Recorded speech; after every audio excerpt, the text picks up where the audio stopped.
तो जय हिंद बच्चों, लेकर आ चुका हूँ मैं आप लोगों के लिए फिर से एक न्यू वीडियो, जहाँ पे आज हम डिस्कस करने वाले हैं haloalkanes and haloarenes का एक बड़ा ही खूबसूरत सा टॉपिक, जिसका नाम है आपके पास स्टीरियोकेमिस्ट्री।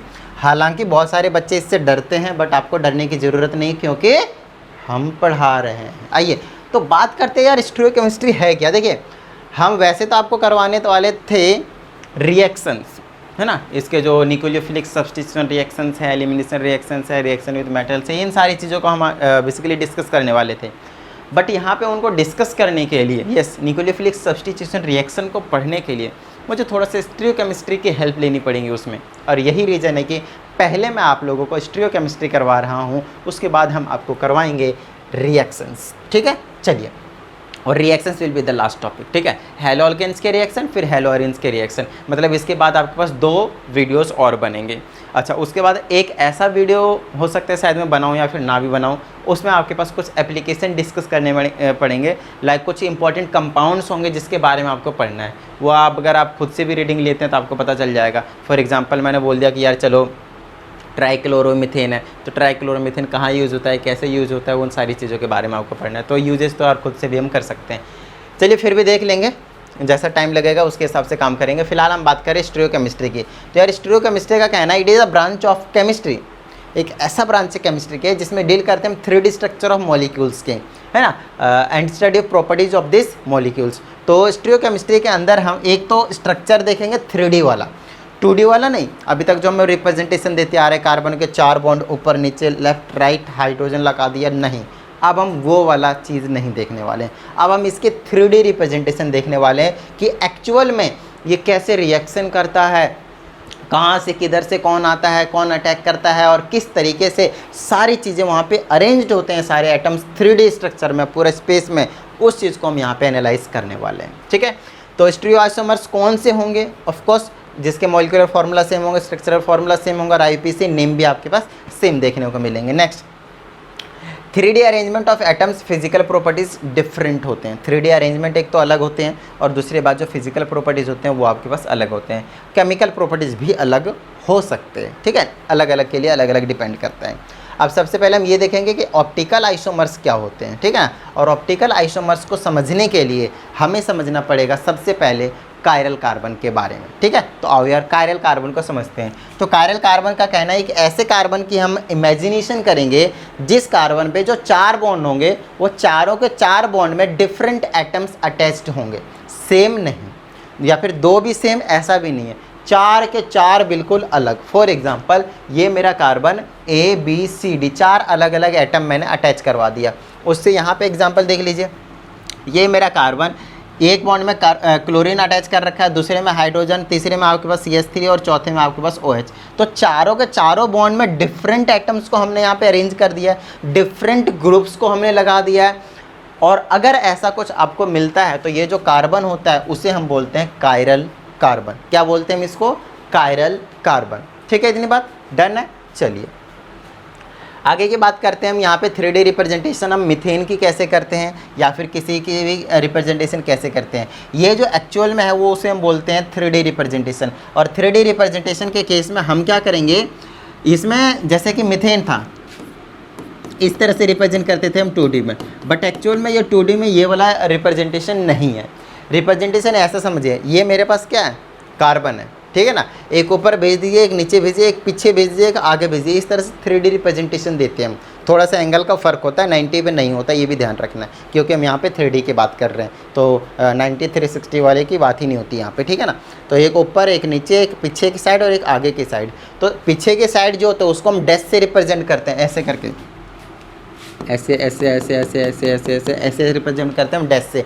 पीछे के साइड, ये जो क्लोरीन है उसका मैंने पीछे के साइड दिखा रखा है, जैसे ये कार्बन है तो इधर इस डायरेक्शन में, ये जो पीछे दिखा रहे हैं इस तरह से, ऐसे हैं ऐसे। और आगे के लिए हम वेज दिखाते हैं, इस तरह से सॉलिड लाइन दिखाते हैं, उसके लिए सॉलिड वाला ऐसे करके ट्रायंगुलर शेप का सॉलिड लाइन दिखाते हैं। ये ठीक आगे है बाहर की तरफ, ये बिल्कुल अंदर की तरफ, ये ऊपर की तरफ, ये नीचे की तरफ। बस इसको हम बोलते हैं 3D रिप्रेजेंटेशन, खत्म बात। ठीक है, चलिए 3D रिप्रेजेंटेशन समझ में आ गया, कायरल कार्बन क्या होता है आपको वो भी समझ में आ गया। अच्छा, जितने भी कायरल कार्बन होंगे उसके 4 बॉन्ड होंगे ही होंगे। चारों बॉन्ड में डिफरेंट एटम्स आपके पास लगे होंगे, नो डाउट, ठीक है, अच्छी बात है। और जब 4 बॉन्ड होते हैं तो उसको हम बोलते हैं टेट्राहेड्रल ज्योमेट्री बनती है। और दूसरी बात वो sp3 हाइब्रिडाइजेशन होता है, क्योंकि कार्बन सिंगल बॉन्ड बनाता है उस टाइम पे sp3 हाइब्रिडाइजेशन हम कहते हैं। अब कायरलिटी क्या होता है वो देख लीजिए। It is a property of a molecule in which it is non super imposable. अब उससे पहले हम ये देख लेते हैं कि यार ऑप्टिकल आइसोमर्स क्या होते हैं। तो ऑप्टिकल आइसोमर्स आगे अभी आते आते आपको सारी चीज़ें समझ में आ जाएगी, क्योंकि अभी आपको मैंने कायरल कार्बन समझा दिया ना, ये कायरल कार्बन हमने आपको समझा दिया। तो कायरल कार्बन से हम पहले समझते हैं कि कायरलिटी क्या है, ठीक है। आइए कायरलिटी के बारे में हम बात करते हैं। तो कायरलिटी का मतलब है it is the property of A molecule in which it is non super imposable, ठीक है। देखिए सुपर इम्पोज और नॉन सुपर इम्पोज, इन दोनों ही चीज़ों को आपको बहुत ही अच्छे तरीके से समझना पड़ेगा, ठीक है ना। सुपर इम्पोज और नॉन सुपर इम्पोज, इन दोनों ही चीज़ों को आपको एक बहुत ही अच्छे तरीके से समझना पड़ेगा। और उसके लिए आइए मैं आपको थोड़ा सा समझाता हूँ। तो चलो यार फटाफट समझ लेते हैं कि सुपर इम्पोजिबल इमेज और नॉन सुपर इम्पोजिबल इमेज को हम कैसे समझ सकते हैं बहुत ही अच्छे तरीके से। फिलहाल मेरे फ़ोन को देखिए बहुत ही अच्छे तरीके से। अगर आपने कभी इस टाइप का कोई फ़ोन देखा है तो कहीं ना कहीं आपने नोटिस किया होगा कि जो फ़ोन होता है ना, उसके ना जो कैमरे होते हैं वो राइट साइड में होते हैं। मेरे इस साइड है, राइट साइड में।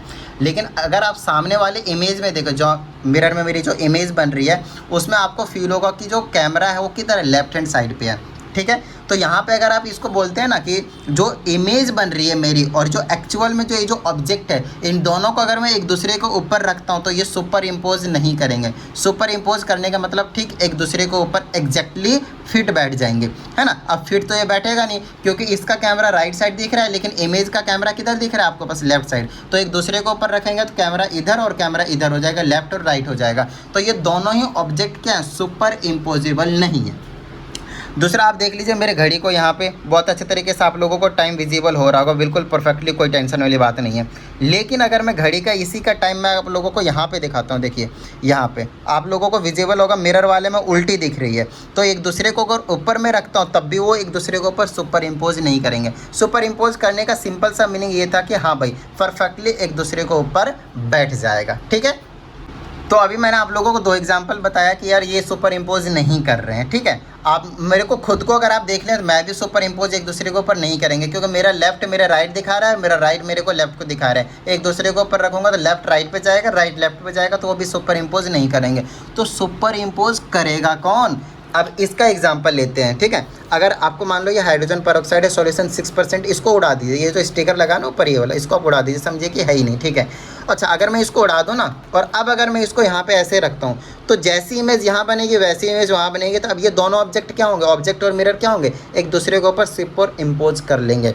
इधर आपके पास क्या रखूँ मैं, ग्लास रखूँ, उधर ग्लास रखूँ, तब भी वो क्या कहेंगे, सुपर इम्पोज कर जाएंगे, कुछ भी फर्क नहीं पड़ेगा, राइट।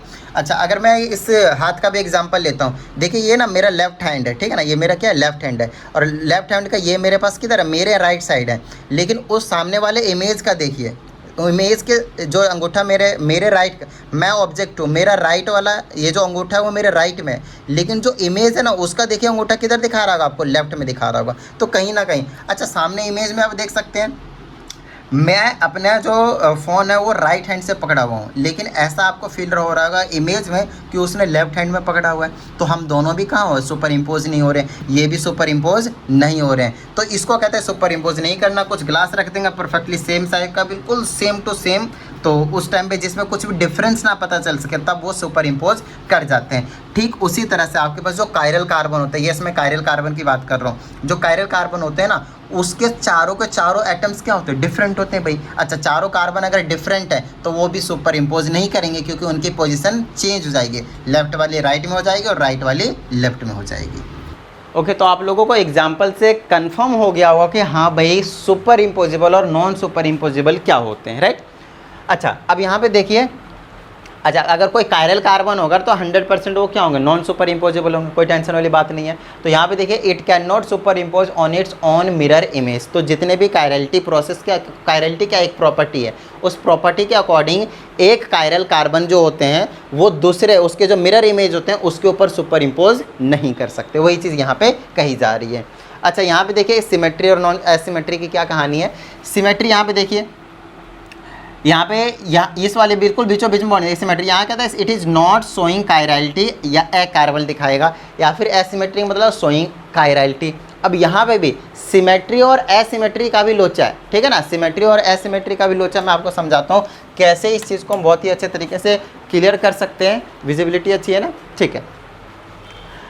अब देखिए एसिमेट्री होता है और सिमेट्री होता है, ये दो चीज़ें हैं। तो कायरलिटी शो करने के लिए एसिमेट्री चाहिए, सिमेट्री नहीं चाहिए। यहाँ पे सिमेट्री देखिए, अगर मैं इस वाले बॉन्ड को तोड़ता हूँ तो इधर क्या हो जाएंगे आपके पास 2 कार्बन, इधर क्या हो जाएंगे 2 कार्बन। यहाँ वाले देखिए, अगर मैं इस वाले बॉन्ड को तोड़ता हूँ 2 कार्बन तो है, लेकिन इधर ये क्या है, एक एक्स्ट्रा है, तो ये वाला एसिमेट्री हो गया, सिमेट्रिक नहीं है, ठीक है। ये वाला सिमेट्रिक है। जो सिमेट्रिक होते हैं वो अकायरल होते हैं, वो कायरलिटी शो नहीं करते, लेकिन जो एसिमेट्री होते हैं वो कायरलिटी शो करते हैं, ठीक है। मतलब अलग अलग ग्रुप होंगे ना वैसे भी तो एसिमेट्री होंगे, और एसिमेट्री होंगे तो वैसे भी आपके पास क्या होंगे, कायरलिटी शो करने के चांसेस बढ़ जाएंगे। 100% तो नहीं कह सकते, फिलहाल ये बन रहा है, बताता हूँ कैसे। इस वाले कार्बन को देखिए, जिसको मैंने स्टार से रिप्रेजेंट किया, इसको मैंने कायरल कार्बन बोला। क्यों? क्योंकि इस कार्बन पे एक हाइड्रोजन है, एक हाइड्रोजन है, देख लीजिए इस तरह से, एक हाइड्रोजन है, एक हाइड्रोजन है, इधर CH3 ग्रुप है और इधर आपके पास इथाइल ग्रुप है। बोलिए हाँ या नहीं। तो 1 2 3 और एक ये 4, चारों के 4 डिफरेंट हैं, तो इसको मैं कायरल कार्बन बोल सकता हूँ। लेकिन यहाँ पे आप कोई सा भी कार्बन उठा लीजिए, चारों के 4 आपको डिफरेंट देखने को नहीं मिलेंगे, जिसकी वजह से वो कायरल नहीं बनता है। अब आपके सामने थोड़ा सा मिरर इमेज को और भी ज़्यादा क्लियरिफाई करने के लिए यहाँ पे दिखाता हूँ लैक्टिक एसिड को। लैक्टिक एसिड को आप देखेंगे तो इसका नाम होता है 2 हाइड्रोक्सी प्रोपेनोइक एसिड, है ना। आप स्ट्रक्चर बनाना चाहे तो ऐसे बना सकते हैं। प्रोपेनोइक एसिड के लिए आप ऐसा बनाएंगे, लास्ट में COH लगा देंगे और 2 पे हाइड्रोक्सी है ये वाला, तो यहाँ पे CH3, यहाँ पे H बैलेंसिंग करने के लिए 2 पे हाइड्रोक्सी प्रोपेनोइक एसिड, हाइड्रोक्सी मतलब OH ग्रुप, ठीक है। अच्छा, अब यहाँ पे चेकआउट कीजिएगा, इसी चीज़ को ना ऐसे रिप्रेजेंट किया, घबराइएगा नहीं। ये वाला कायरल कार्बन है, ये वाला हाइड्रोजन को मैं नीचे दिखाता हूँ। चारों के 4 डिफरेंट कार्बन है, सॉरी डिफरेंट ग्रुप्स है या नहीं, देख लीजिए अच्छे से। अच्छा, चारों के 4 अगर डिफरेंट कार्बन ग्रुप्स हैं तो उसको मैं कायरल कार्बन बोलूँगा। हाँ सर बोलूँगा। चलिए बोल दिया, और उनकी स्ट्रक्चर ऐसे दिखा दिया। ये सामने की तरफ हमने इसको दिखाया हुआ हाइड्रोजन OH ग्रुप को बिल्कुल सामने की तरफ बाहर, और हाइड्रोजन को ठीक पीछे, ये ऊपर, ये इस साइड है आपके पास, ठीक है ना, नीचे। तो ये आपके पास एक हो गया कि 3D स्ट्रक्चर दिखा दिया। स्टीरियोकेमिस्ट्री पढ़ रहे भाई, 3D स्ट्रक्चर देंगे, 3D रिप्रेजेंटेशन देंगे। अब इसी का अगर मैं यहाँ पे मिरर लगा दिया तो मिरर की जो इमेज बनेगी वो इमेज है, ये वाली इमेज है। तो ये जो इमेज है वो देखेगा लेफ्ट को राइट, और राइट को जनरली क्या करता है, वो लेफ्ट बनाता है। तो ये जो होगा वो इधर आ जाएंगे और ये इधर आ जाएंगे, मतलब इधर वाले इधर और इधर वाले इधर, लेफ्ट को राइट, राइट को लेफ्ट बना देगा। ये इसकी इमेज बनकर आपको मिल जाएगी। सिंपल सा लॉजिक है और कहीं कोई रॉकेट साइंस नहीं है यहाँ पे, ठीक है। अच्छा, एक आपके पास इमेज होगी और एक आपके पास और उसी का जो ऑब्जेक्ट होगा वो ऑब्जेक्ट इमेज, इन दोनों को एक साथ रखते हैं तो उसको हम एनएंशियोमर्स कहते हैं। ये क्या लिख दिया, थोड़ी सी स्पेलिंग गलत है स्टार्टिंग के, यहाँ पे चेकआउट कर लीजिएगा, ठीक है। इसको बोला जाता है, अरे अरे अरे अरे ये क्या गलत, एनएंशियोमर्स के नाम से हम इसको जानते हैं। यहाँ पे देख लीजिए 2 molecules which are non superimposable. तो ये और ये दोनों एक दूसरे के ऊपर सुपर इम्पोज नहीं होते हैं, और जो सुपर इम्पोज नहीं होते तो दोनों मॉलिक्यूल्स को हम एक साथ कहते हैं एनएंशियोमर्स। क्या कहते हैं हम इसको, एनएंशियोमर्स, ठीक है। इतनी बात। अब हमें यहाँ पे समझना पड़ेगा थोड़ा सा PPL के बारे में। यहाँ पे PPL का मतलब क्या है, प्लेन पोलराइज्ड लाइट। तो ये प्लेन पोलराइज्ड लाइट क्या होते हैं, है ना, जो एक ही डायरेक्शन में ट्रेवल करते हैं उसको हम प्लेन पोलराइज्ड लाइट कहते हैं बेसिकली। तो जहाँ पे मान लेते हैं कि अभी फ़िलहाल मैं इसका टॉर्च ऑन कर देता हूँ, ठीक है ना, समझिएगा। इसका जो टॉर्च अगर मैं जैसे मैंने ऑन किया, यहाँ पे देखिए अंधेरा है बहुत ज़्यादा, थोड़ा सा मैं क्या कर देता हूँ, लाइट बंद कर देता हूँ, ठीक है। अब देखिएगा इसका जो लाइट है, इसके डायरेक्शन को अगर आप नोटिस करें तो हर तरफ जा रहा है, कभी इधर कभी उधर, उधर उधर, है ना। वापस इधर तो नहीं आ सकता क्योंकि यहाँ पे आपके पास ओपेक ऑप्टिकल है, वो जाने नहीं दे रहा। बट हाँ, यहाँ पे अगर देखें तो एक डायरेक्शन में फ्लो नहीं कर रहा, इधर इधर इधर इधर चारों तरफ जाने की कोशिश कर रहा है, राइट, ओके। अब यहाँ पे होता क्या है, इस वाले लाइट को हम बोलते हैं अनपोलराइज्ड लाइट, जो चारों डायरेक्शन में इधर उधर फ्लो करता रहता है, जाता रहता है ना, ट्रैवल करता है, उसको हम बोलते हैं अनपोलराइज्ड लाइट, या फिर उसको हम बोलते हैं नॉर्मल लाइट बेसिकली, जो हमारे घर में अभी जलता है, राइट, ठीक है ना, दिख तो रहा है ना, हाँ ठीक है, ओके। तो ये हमारे पास नॉर्मल लाइट है जो हर तरफ जाने की कोशिश कर रहा है, ऑल डायरेक्शन में।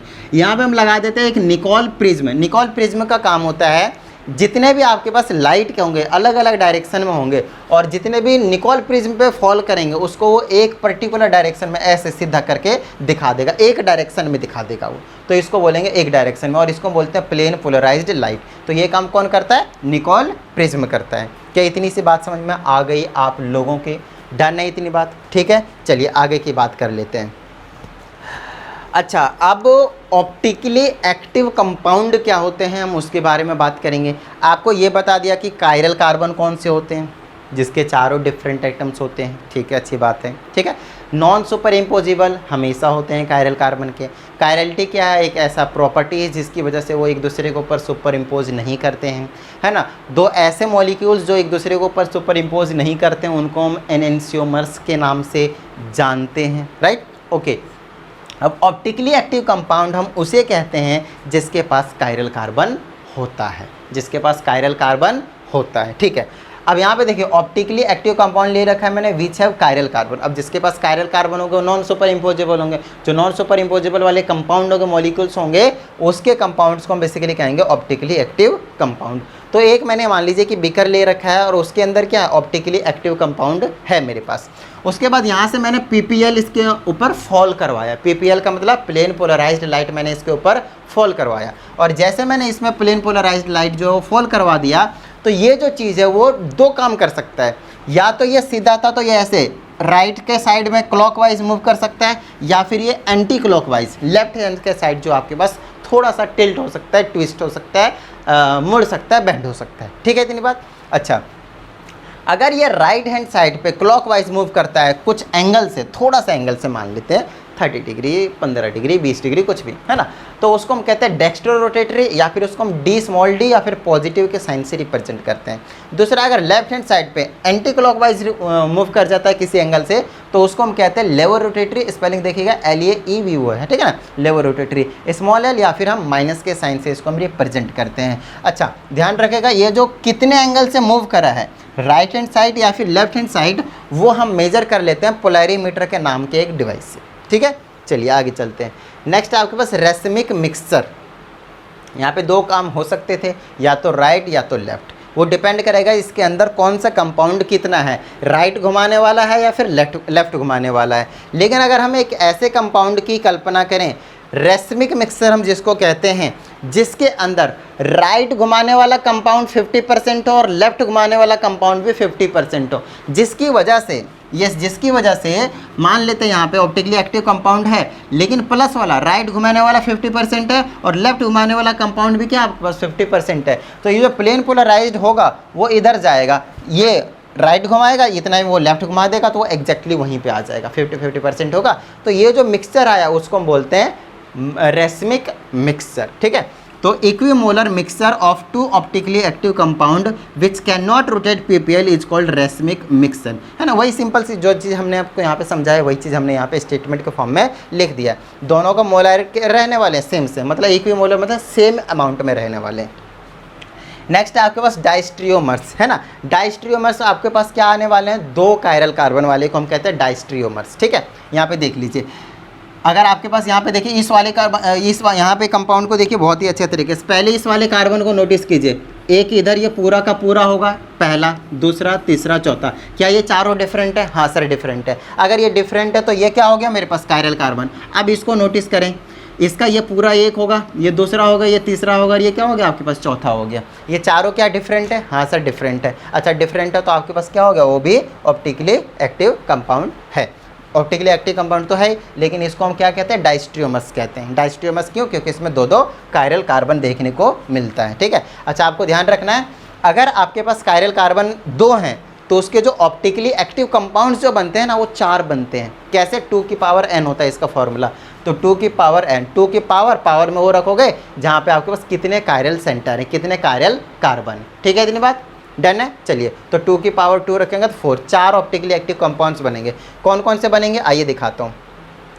अब इसी वाले स्ट्रक्चर को कुछ इस तरह से रिप्रेजेंट किया गया है, तो घबराइएगा मत कि कैसे किया हुआ है। मैं यहाँ पे एक बार बना के दिखाता हूँ। सबसे पहले CH3 ये मैंने ऊपर लिख दिया, फिर ये डंडा ये वाला सिंगल बॉन्ड को रिप्रेजेंट कर रहा है, फिर यहाँ पे ऐसे करके लिखा रहेगा तो एक साइड Br लिख देंगे, एक साइड H लिख देंगे। फिर से आगे और इधर जाएंगे तो फिर से हमने ऊपर Br लिख दिया, इधर से हमने H लिख दिया, और यहाँ पे हमें कार्बन लिखने की ज़रूरत नहीं है। यहाँ पे जो रहता है ना आपके पास क्या कहते हैं इसको, जो मोड आता है यहाँ पे, उसको जो नोड आता है उस नोड को हमेशा कार्बन रिप्रेजेंट करता है, ठीक है। उसके बाद ये क्या बच गया, CH2CH3, तो आप C2H5 या फिर CH2CH3 लिखे, कोई टेंशन वाली बात नहीं है। तो इस मॉलिक्यूल को मैं ऐसी रिप्रेजेंटेशन भी दे सकता हूँ, और वही रिप्रेजेंटेशन आपके सामने यहाँ पे दिया हुआ है। तो इसको मैं 4 तरीके से रिप्रेजेंट कर सकता हूँ। देखिए ये और ये ऊपर नीचे मैंने फिक्स कर रखा है। इसको इधर उधर कर दिया, फिर इधर उधर कर दिया। देख लीजिए, यहाँ हाइड्रोजन, यहाँ ब्रोमीन, यहाँ ब्रोमीन, यहाँ हाइड्रोजन। इसी को उल्टा कर दीजिए, यहाँ ब्रोमीन, यहाँ हाइड्रोजन, यहाँ हाइड्रोजन, यहाँ ब्रोमीन।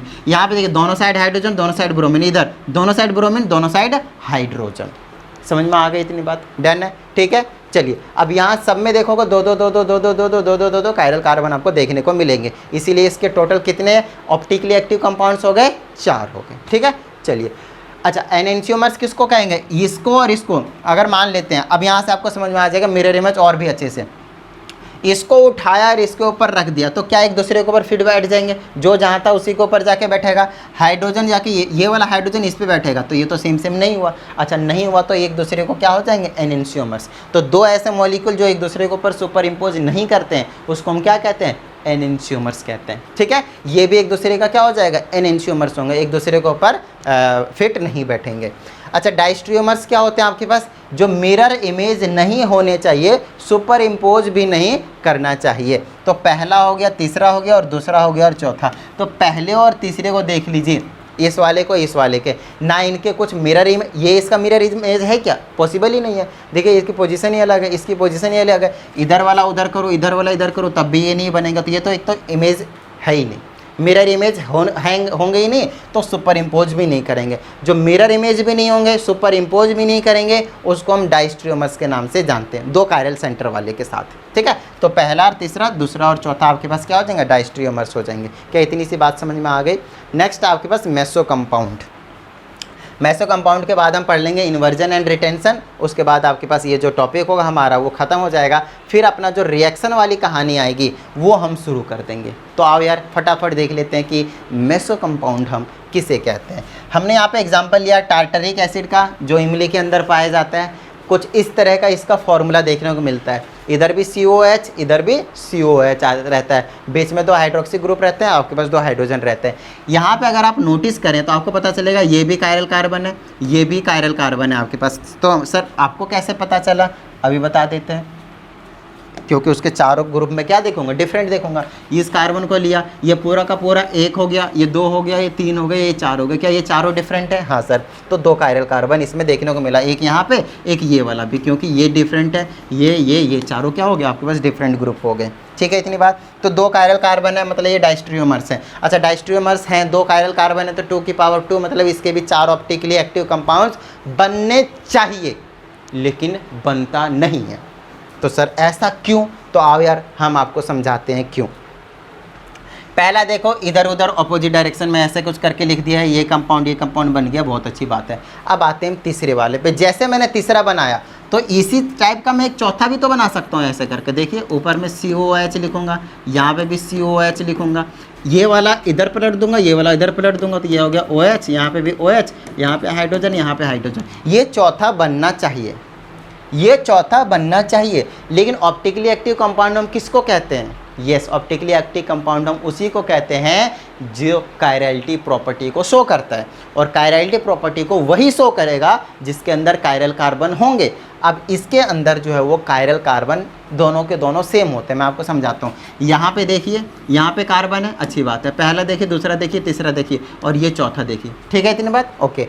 अब ये वाला हो गया, देखिए ये बिल्कुल सेम नहीं दिख रहा है आपको, बिल्कुल सेम दिख गया ना। अब यहाँ पे देखिए इस वाले को देख लिया, ठीक है। अब यहाँ पे देख लीजिए, यहाँ पे आपके पास कार्बन है, यहाँ पे पहला, दूसरा, तीसरा, और ये पूरा का पूरा चौथा। अगर आप इसको देखें और इसको देखें तो यार सेम ही तो वही, जो 4 ग्रुप इस वाले कार्बन पे अटैच है वही 4 ग्रुप इस वाले कार्बन पे अटैच है। तो ये अलग अलग कंपाउंड कहाँ हुआ? ये तो सेम हो गया ना, यस। अच्छा, अगर ये सेम हो गया आपके पास तो वो कायरल कार्बन नहीं है, और कायरल कार्बन नहीं है तो वो ऑप्टिकली एक्टिव नहीं होंगे, और अगर ऑप्टिकली एक्टिव नहीं है तो बस भैया ख़त्म बात। तो वो एक यही बनेगा, एक जो चौथा हमने बनाया वो नहीं बनता है। तो एक्चुअल में हमने लिख भी दिया है, 2 कायरल कार्बन सेंटर है, 2 कायरल कार्बन थे इसमें, it should have 4 optically active compound but it has only 3। एक एक्सेप्शनल केस आपको याद रखना है, मेसो कंपाउंड को इसी को कहते हैं। तो कायरल कार्बन होने के बाद भी पीपीएल को रोटेट नहीं करता, तो ये इसका बात ध्यान रखिएगा कि भैया कायरल कार्बन होने के बाद भी पीपीएल को रोटेट नहीं करता। कौन? Meso compound. यहाँ पे लिख दिया है it will not rotate PPL and this compound is called meso compound. तो मेसो कंपाउंड हम उसे कहेंगे जो पीपीएल को, प्लेन पोलराइज्ड लाइट को रोटेट नहीं करता है। रोटेट कौन नहीं करेगा? जो ऑप्टिकली एक्टिव नहीं होगा। अच्छा, ऑप्टिकली एक्टिव कौन नहीं होगा? जिसके अंदर कायरल कार्बन नहीं होगा, ख़त्म बात। जो मिरर इमेज ये वाले देखिए यहाँ पे सिमेट्री है, it is not optically active compound. और वैसे भी सिमेट्री बना रहा है, देखिए ऊपर वाला नीचे वाला बीच में से तोड़ दिया, ऊपर नीचे बिल्कुल सेम, जिसकी वजह से ये सिमेट्री बन गया, और सिमेट्री की वजह से वो आपके पास कायरलिटी प्रॉपर्टी को शो नहीं कर पाता। आइए 2 चीज़ को और समझते हैं, इन्वर्जन एंड रिटेंशन को। अब देखिए सबसे पहले इस वाले पे नज़र मारिए, ये ना एक बहुत ज़्यादा ऐसा इंपॉर्टेंट टॉपिक है जिसे हम आगे न्यूक्लियोफिलिक सब्स्टिट्यूशन रिएक्शन में बड़ी तेज़ी से, बड़े अच्छे तरीके से वहाँ पे हम इसको यूज़ करने वाले हैं, ठीक है ना। तो अच्छे से समझिएगा इसको।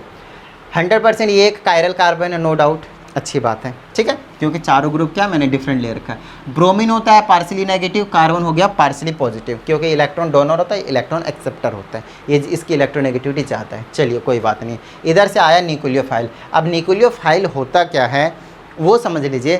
न्यूक्लियोफाइल को कहते हैं, आगे न्यूक्लियोफिलिक सब्स्टिट्यूशन रिएक्शन में आपको डिटेल में समझाएंगे, बस अभी के लिए इतनी सी बात समझ लीजिए कि न्यूक्लियोफाइल वो होता है जो न्यूक्लियस लवर होता है, जिसे प्लस वाले से प्यार होता है। वो खुद समझ लीजिए कि क्या होता है, माइनस वाला होता है। देखिए NU माइनस लिख दिया मैंने। तो न्यूक्लियोफाइल क्या होता है, प्लस से प्यार होता है। तो ये सीधा जाकर किस पे अटैक करना चाहेगा, प्लस वाले पे, मतलब कार्बन पे, इसके पास नहीं जाना चाहेगा। तो इसके पास 2 पॉसिबिलिटी है अटैक करने के, एक होता है फ्रंट अटैक, एक होता है बैक अटैक। फ्रंट अटैक मतलब इधर से जाएगा, यहाँ पे ब्रोमीन को हटाएगा। अच्छा, ये न्यूक्लियोफिलिक सब्स्टिट्यूशन रिएक्शन तभी होता है जो यहाँ पे माइनस वाला है, यहाँ पे देखो पहले वाला माइनस वाला जमा हुआ है और ये भी माइनस वाला, तो ये यहाँ पे जाएगा, इसको तभी हटा पाएगा ना जब ये ज़्यादा स्ट्रॉन्गर होगा। बोलिए हाँ या नहीं। सिंपल, जो 10th क्लास में डिस्प्लेसमेंट रिएक्शन पढ़ते थे हम, ठीक है ना, विस्थापन अभिक्रिया, उसी की कहानी मैं यहाँ पे कर रहा हूँ, बता रहा हूँ आप लोगों को। तो न्यूक्लियोफाइल फ्रंट अटैक कर सकता है और बैक अटैक कर सकता है, इसके पास 2 पॉसिबिलिटी है। तो जनरली ये बैक अटैक करना ज़्यादा प्रेफरेंस देता है इसके रादर देन फ्रंट अटैक। क्यों, आइए समझाता हूँ। देखिए अगर ये बैक अटैक करता है या फिर फ्रंट अटैक करता है, मैंने यहाँ पे लिखा है ना, इधर वाला मान लीजिए फ्रंट अटैक करा, फ्रंट अटैक करेगा तो यहाँ से ब्रोमीन हटा और न्यूक्लियोफाइल बैठ गया, यहाँ पे न्यूक्लियोफाइल बैठ गया। अगर बैक अटैक करता तो इधर बैठता न्यूक्लियोफाइल और ये वाला हाइड्रोजन उधर चला और ब्रोमीन को गायब कर दिया, हटाया खुद बैठ गया, हटाया खुद बैठ गया। यही आपके पास न्यूक्लियोफिलिक सब्स्टिट्यूशन रिएक्शन। अच्छा, अब यहाँ पे देखिएगा, अगर फ्रंट से अटैक किया तो बिल्कुल सेम जैसा ये कंपाउंड था वैसा ही बन गया। बोलिए हाँ या नहीं। यहाँ से हटा और वहीं पे बैठ गया। लेकिन जब बैक अटैक किया ना तो इधर वाले को उधर मूव होना पड़ा, ये वाला ना हाइड्रोजन उधर जाना पड़ा और ये इधर आना पड़ा। तो ये रिटेंशन मतलब सेम वैसा ही रह गया और इन्वर्जन मतलब ये पलट गया। ये वाला देखिए मिरर इमेज बना दिया, इसका उल्टा बना दिया, है ना, इधर का उधर और उधर का इधर हो गया। समझ में आ रही थी नहीं ये बात? तो इसको कहते हैं इन्वर्जन और इसको कहते हैं रिटेंशन। अच्छा, ये इन्वर्जन और रिटेंशन नहीं होता है कब? जब आपके पास रेसमिक मिक्सचर होंगे। 50% इन्वर्जन 50% रिटेंशन अगर होते हैं तो उसको हम क्या कहते हैं? Racemic mixture. कहने का मतलब वही बात है, फ्रंट अटैक बैक अटैक वही रहता है या फिर बदल जाता है, वो डिपेंड करता है कि ऑप्टिकली एक्टिव कंपाउंड क्या है। 50% इन्वर्जन 50% अगर रिटेंशन है तो 100% वो क्या होंगे? रेसमिक मिक्सचर होंगे। रेसमिक मिक्सचर अभी तो समझा दिया था ना। तो बस इतना ही कहानी है आपके पास स्टीरियोकेमिस्ट्री में। तो उम्मीद करता हूँ अभी तक की पढ़ाई सारी चीज़ें आप लोगों को समझ में आ गया होगा। और अगर ऐसा है तो फटाफट वीडियो को लाइक कर दीजिए। साथ ही अगर आप इस चैनल पर एक नए स्टूडेंट हैं तो चैनल को सब्सक्राइब करके बेल आइकन को जरूर प्रेस कीजिएगा। तो चलिए मिलते हैं अगली वीडियो में, प्रैक्टिस करते रहिएगा। जय हिंद।